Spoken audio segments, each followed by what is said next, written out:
지금까지는 말씀이 육신이 되어 이 땅에 오신 성육식 사건에 대해 기록하였고, 이제부터는 이런 예수님이 그리스도이시며 하나님의 아들 되심을 증거하는 내용들이 세례자 요한을 통하여 소개되고 있는 내용입니다. 1장 19절입니다. 유대인들이 예루살렘에서 제사장들과 레위인들을 요한에게 보내어 내가 누구냐 물을 때에 요한의 증언이 이러하니라. 구약 성경이 끝난 후 하나님의 능력의 종은 나타나지 않았습니다. 그러므로 이스라엘 백성들은 말라기 이후 무려 400년 동안 하나님의 임재를 경험하지 못했던 것입니다. 아마도 이스라엘 백성들은 하나님 말씀에 목말라 있었을 것입니다. 그런데 갑자기 세례 요한이 유다 광야에 나타나서 설교하기 시작했던 것입니다. 이에 많은 유대인들의 반응은 열광적이었을 것입니다. 얼마나 그 반응이 뜨거웠으면 예루살렘에서 사람들을 보내어 세례 요한에게 너는 누구냐 하고 물었다고 본문은 말하고 있는 것입니다.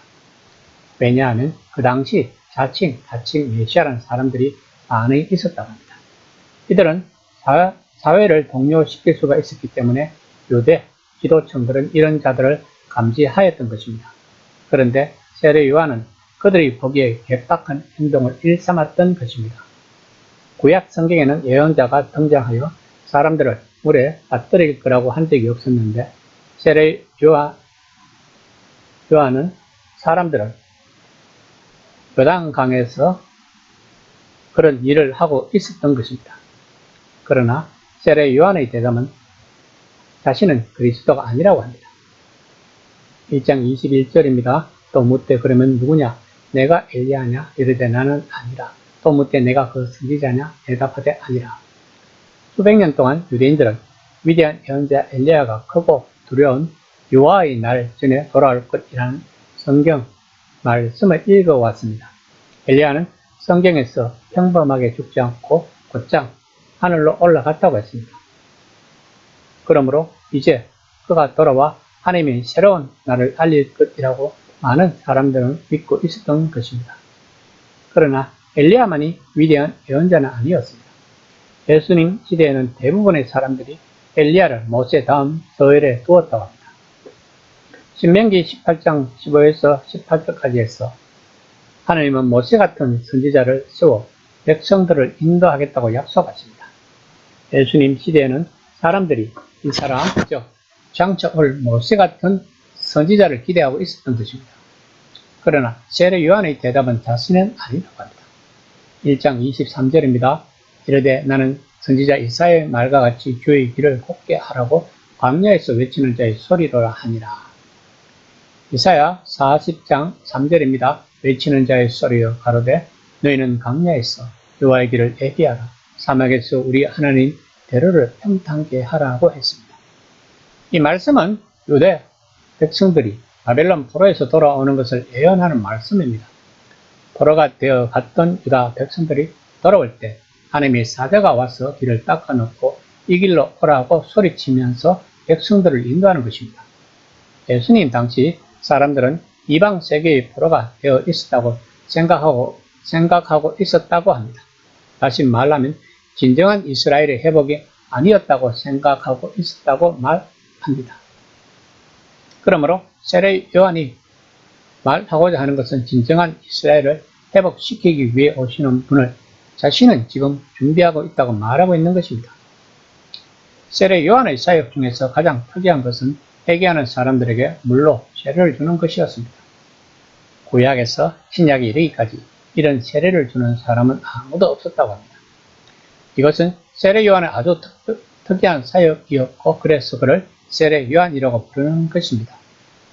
바리새인들이 보낸 자가 요한에게 그리스도도 아니고 엘리야도 아니고 선지자도 아닌데 왜 세례를 주느냐고 묻습니다. 1장 26에서 27절입니다. 요한이 대답하되 나는 물로 세례를 베풀거니와 너희 가운데 너희가 알지 못하는 한 사람이 있었으니 곧 내 뒤에 오시는 그이라. 나는 그의 신발끈을 풀기도 감당하지 못하겠노라 하더라. 구약 시대에는 정결 의식이 있었습니다. 이것은 죄를 지었던 사람이 죄를 자복하고 속죄제를 드린 후 제사장에게 오면 제사장이 우슬초라는 풀에 물을 찍어 뿌리는 것이었다고 합니다. 그러나 요한은 번지 없이 누구든지 죄를 자복하고 오는 자를 물속에 집어넣어서 담그는 의식을 행한 것이었습니다. 이것은 율법에도 없는 것이고 누가 하라고 한 것도 아니었습니다. 그러나 요한은 이 모든 것은 뒤에 오는 그를 위한 준비 과정이라고 말하고 있는 것입니다. 세례 요한은 자신이 빛이 아니라 빛에 대해 증언하러 왔다고 말하고 있는 것입니다. 시간 순서로는 그가 메시아보다 먼저 왔지만 그는 메시아에 비해 큰 비중을 차지하지 않는다는 것입니다. 그가 메시아보다 먼저 와야 했던 이유는 당연히 길을 미리 정하기 위해서라고 세례 요한은 말하고 있는 것입니다. 세례 요한은 모든 복음서에서 더 나아가 초기 기독교 선포 전체에서 아주 중요한 위치를 차지하고 있습니다. 한번 생각해 보세요. 세례 요한이 없었더라면 예수님의 사역이 어떻게 시작했겠는가? 예수님이 사역을 시작하기도 전에 이미 세례 요한을 추종하는 무리들이 아주 많았던 것이었습니다. 세례 요한이 헤롯 안디바에게 잡힌 후 예수님의 사역은 시작되었던 것입니다. 그러므로 세례 요한을 따르던 추종자들은 자연스럽게 예수님을 따르게 되었고 요한의 제자들 중 일부도 예수님의 제자가 되었던 것입니다. 우리는 세례 요한의 마음에도 들어갈 필요가 있습니다. 세례 요한 역시 인간입니다. 그 또한 많은 사람들이 자기를 따를 때 인간적인 욕심이 있었을 것입니다. 다시 말하면 하나님에게 모든 영광을 돌리지 않고 자기 자신에게 돌리고 싶은 마음도 있었을 것입니다. 그러나 그는 끝까지 자신의 사명을 다했습니다. 이런 세례 요한의 자신은 오늘날 많은 목회자들도 공감하고 있을 것입니다. 많은 목회자들 또한 초심일 때는 자신도 세례 요한처럼 되어야 하는 마음을 가지고 목회를 시작했을 것입니다.